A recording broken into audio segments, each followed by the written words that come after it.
Au nom du Père et du Fils et du Saint-Esprit. Amen.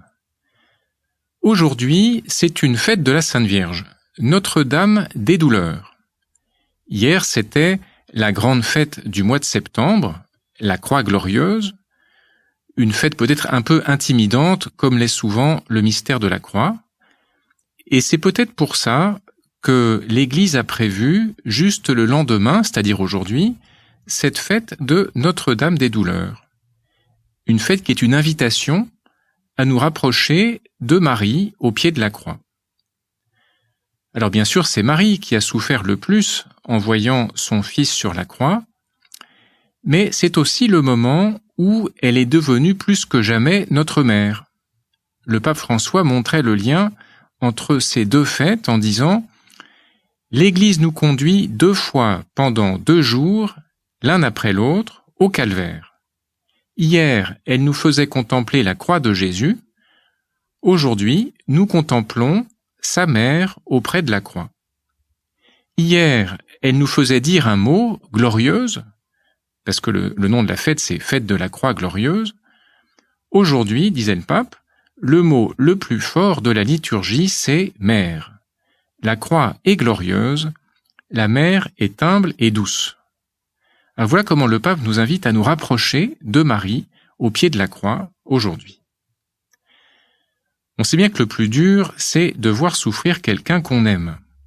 Et c'est spécialement vrai quand des parents voient souffrir un enfant. Et on se sent démuni, et les prêtres comme tout le monde, devant la détresse extrême de parents qui perdent un enfant. Et devant ce mystère de douleur, la présence de Marie au pied de la croix apporte un réconfort, apporte un peu de lumière. Et l'expérience montre que souvent, Marie se rend étonnamment proche des parents qui passent par cette épreuve.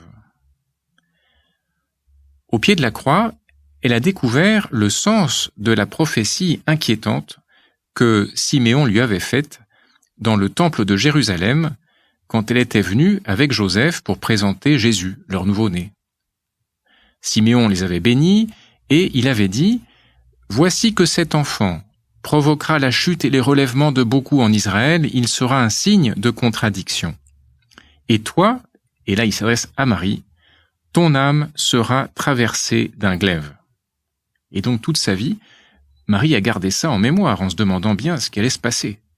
Et elle le découvre maintenant, debout au pied de la croix. Saint Jean qui était là se souvient, et c'est l'évangile de la fête d'aujourd'hui.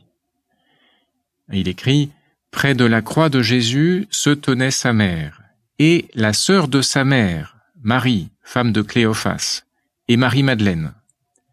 Jésus, voyant sa mère et près d'elle le disciple qu'il aimait, dit à sa mère « Femme, voici ton fils. » Puis il dit au disciple « Voici ta mère. » Tous les récits des évangiles mentionnent ces femmes qui ont eu le courage de rester au pied de la croix alors que les autres ont fui. Tout le monde a fui sauf Saint Jean. Et Jean est celui qui précise que non seulement Marie était là, mais elle était tout près de la croix. Elle n'était pas à distance. Seigneur, tu avais dit, « Moi, quand j'aurai été élevé de la terre, j'attirerai à moi tous les hommes. » Ça, c'était une annonce un peu voilée de ta mort sur la croix, où tu es élevé de terre. Eh bien, cette prophétie commence à se réaliser, et la première, celle qui devance tous les hommes, c'est Marie. Une fois de plus, elle ouvre la route, elle représente toute l'Église, elle est là, au pied de la croix. Alors, en voyant Saint Jean près de Marie, Jésus dit « Femme, voici ton fils ». Puis il dit aux disciples « Voici ta mère ». Seigneur, tu confies ta mère à Saint Jean. Alors, Saint Joseph était déjà mort et tu ne voulais pas qu'elle se retrouve seule. On sait qu'à l'époque, la situation des veuves était difficile. On lit par exemple dans la lettre de Saint Jacques « Devant Dieu notre Père, un comportement religieux pur et sans souillure, c'est de visiter les orphelins et les veuves dans leur détresse. » Et puis, une petite parenthèse en passant, si Marie avait eu d'autres enfants, Jésus ne l'aurait pas confié à Saint Jean. On fait souvent référence à ce passage pour expliquer que les fameux frères de Jésus dont il est question dans l'Évangile ne sont pas d'autres enfants qu'aurait eu la Vierge Marie, mais plutôt des cousins de Jésus, des parents. Ça, c'était juste une petite remarque en passant. Et donc, si nous revenons au pied de la croix, Seigneur, on voit que tu confies Marie à Jean, et surtout, tu confies Jean à Marie. Voici ta mère. Et dans ces mots, voici ta mère, les chrétiens, tout de suite, ont compris que tu nous donnais à tous, à chacun d'entre nous, ta mère pour mère. Marie s'est associée avec son cœur de mère à ton sacrifice pour nous.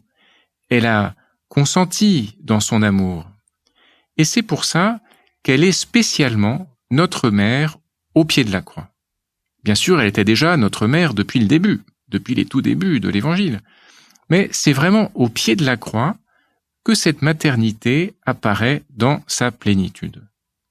Et effectivement, c'est à ce moment-là, Seigneur, que tu l'affirmes explicitement. Voici ta mère. Le pape François disait, nous ne sommes pas orphelins, nous avons des mères. Tout d'abord Marie, et puis l'Église, qui est mère aussi. Marie était très ferme près de la croix. Elle est, disait le pape, la mère qui donne de l'assurance sur cette route d'apprentissage, de souffrance et d'obéissance. Et il ajoutait, l'Église est mère, elle aussi. Elle est très ferme quand elle adore Jésus-Christ et nous guide, nous enseigne, nous couvre, nous aide sur cette route de l'obéissance, de la souffrance, de l'apprentissage de cette sagesse de Dieu. Et si on revient à l'Évangile, Saint Jean conclut son récit en disant « À partir de cette heure-là, le disciple l'a pris chez lui ». Les spécialistes nous disent que chez lui, ici, c'est presque dans ses biens personnels. Jean introduit Marie dans sa maison, dans sa vie. Et les chrétiens ont vu dans ces paroles une invitation qui nous est adressée pour qu'on mette, nous aussi, Marie dans notre vie, dans nos choses quotidiennes, dans notre maison. Alors, est-ce que c'est mon cas? Est-ce que c'est le tien? Tu peux te poser la question. La dernière chose que Jésus a faite sur la croix avant de mourir, c'est nous donner sa mère pour mère. C'est donc absolument essentiel pour notre vie de chrétien. Cette page de l'Évangile, elle est très éclairante en fait. Elle parle à celui qui veut bien la regarder calmement. Elle a inspiré une infinité d'artistes, de peintres, de compositeurs, de poètes, et cela jusqu'à nos jours. Si on revient au début de l'ère chrétienne, il y a par exemple la grande mosaïque de l'église Saint-Clément à Rome. On voit au centre la croix de Jésus, Jésus sur la croix. On voit Marie qui est à la place d'honneur, debout à droite de son fils. Jean est à gauche. Il y a 12 colombes qui sont posées sur la croix, qui représentent les 12 apôtres, ceux qui vont aller annoncer la bonne nouvelle du Christ dans tout l'univers. Et puis on voit un fleuve qui prend sa source au pied de la croix, qui se divise ensuite en 4. On voit une végétation luxuriante, une vigne pleine de fruits. On voit des cerfs qui vont s'abreuver au fleuve. Et Marie est là, qui voit tout ça en souriant, qui voit tous les fruits de la croix de son Fils. Et elle est là pour nous aider à mieux comprendre, en tout cas à mieux entrevoir un petit peu ce mystère de la croix. Et aujourd'hui, c'est une bonne journée, une bonne fête pour lui demander un peu plus cette science de la croix. Alors pour conclure peut-être, sur une note un peu plus grave, quelques versets de cet hymne très belle du XIVe siècle, le Stabat Mater. Debout, la mère des douleurs près de la croix était en pleurs quand son fils pendait au bois. Ô mère, source de tendresse, fais-moi sentir grande tristesse pour que je pleure avec toi. Fais que mon âme soit de feu, dans l'amour du Seigneur mon Dieu, que je lui plaise avec toi. Je te remercie, mon Dieu, des bonnes résolutions, des actes d'amour et des inspirations que tu m'as communiquées dans cette méditation. Je te demande de m'aider à les mettre en pratique. Ma Mère Immaculée, Saint Joseph, mon Père et Seigneur, mon ange gardien, intercédez pour moi.